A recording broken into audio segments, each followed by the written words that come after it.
Hello friends, आप सभी का एक बार फिर से स्वागत है आपके अपने चैनल ट्रेंड्स एक्सप्रेस पर। इस वीडियो में हम लोग जानेंगे साबुन के बारे में और अपमार्जक के बारे में, साथ ही इसका डिफरेंस भी पता करेंगे। तो चलिए शुरू करते हैं। पहला है अब साबुन। तो साबुन का डिफिनीशन क्या होगा? लंबी श्रृंखला वाले कार्बोक्सिलिक अम्ल अथवा वसा अम्लों के सोडियम या पोटेशियम लवण को ही साबुन कहते हैं। चाहे वो वसा अम्ल रहे, और वसा अम्ल में भी सोडियम लवण या पोटेशियम लवण रहेगा तो उसे साबुन ही कहा जाएगा। चलिए, इसका रासायनिक सूत्र C17H35COONA है।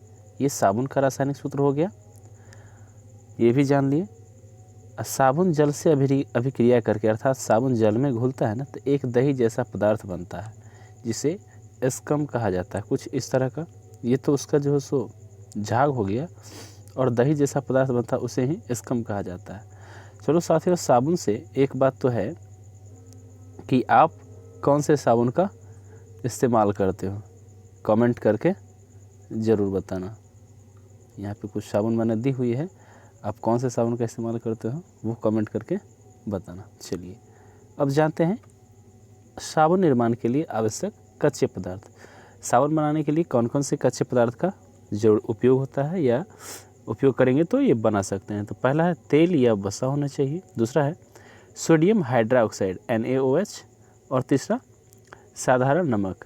इन तीनों की सहायता से साबुन का निर्माण हम लोग कर सकते हैं। चलिए, अब साबुन का निर्माण जब करते हैं ना, तो वो ठोस नहीं रहता है, तो उसमें कुछ ऐसा मिलाया जाता है तो वो ठोस बन जाता है। तो क्या मिलाया जाता है? तो देखिए, साबुन में सोडियम कार्बोनेट Na2CO3 मिलाने पर ठोस बन जाता है।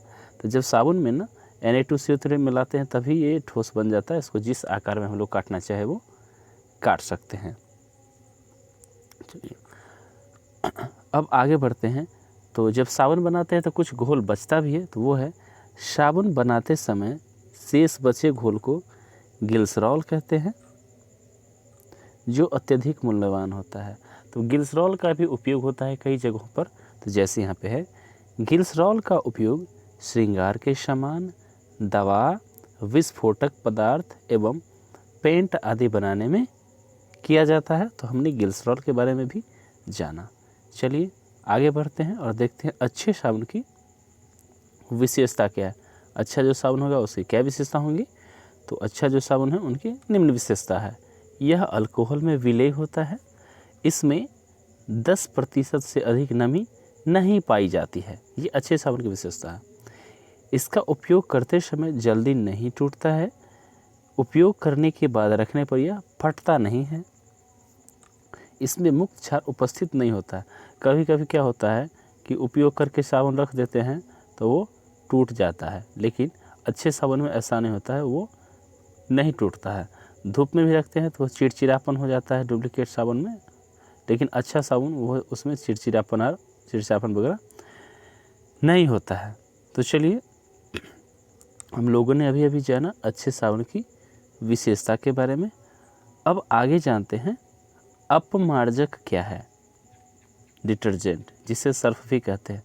तो ये एक लाइन का ही इसका डेफिनेशन होता है, लंबी श्रृंखला वाले कार्बोक्सिलिक अम्ल के अमोनियम एवं सल्फोनेट लवण को ही अपमार्जक कहते हैं।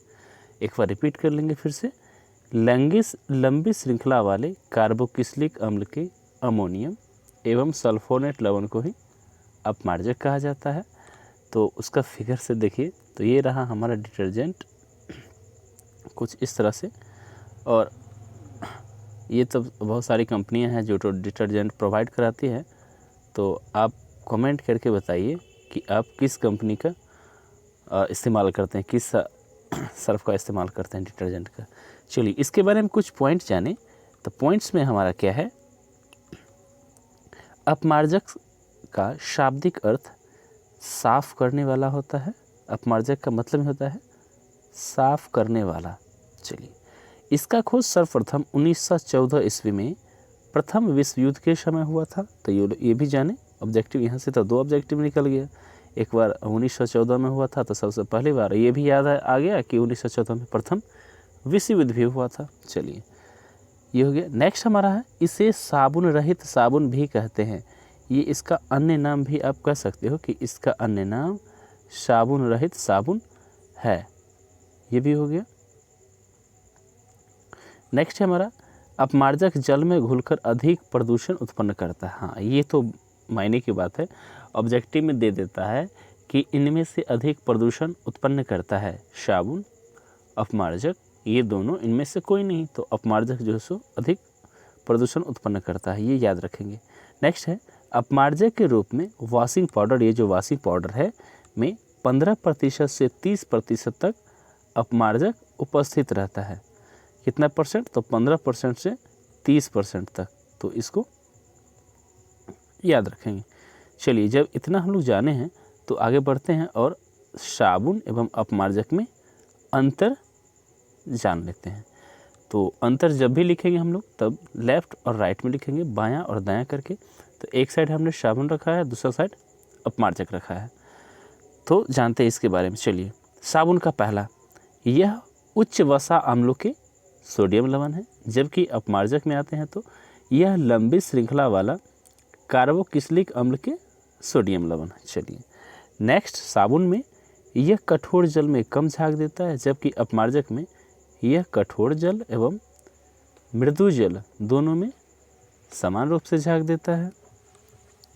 फिर से आएंगे, साबुन में यह जल में कम घुलनशील होता है, जबकि अपमार्जक में आते हैं तो यह जल में अधिक घुलनशील होता है। नेक्स्ट पॉइंट कंपेयर करेंगे हम लोग, साबुन में आते हैं, इसमें नमी की मात्रा कम होती है, जबकि अपमार्जक में इसमें नमी की मात्रा अधिक होती है। फिर से आते हैं साबुन में, तो इसमें सफाई की क्षमता कम होती है, जबकि अपमार्जक में आते हैं तो इसमें सफाई की क्षमता अधिक होती है।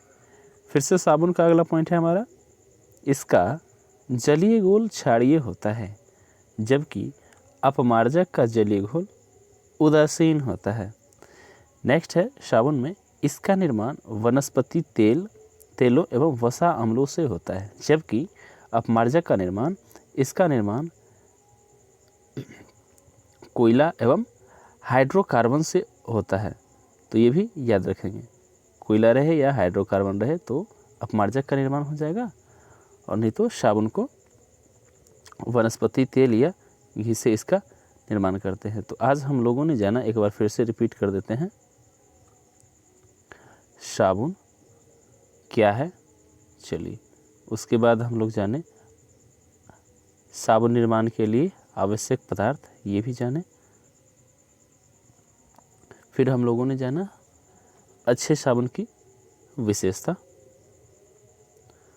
और उसके बाद हम लोगों ने जाना अपमार्जक क्या है, और लास्ट में हम लोगों ने जाना क्या, कि साबुन एवं अपमार्जक में अंतर। तो उम्मीद करते हैं ये वीडियो आपको अच्छी लगी होगी। चलिए मिलते हैं नए वीडियो में, तब तक के लिए धन्यवाद।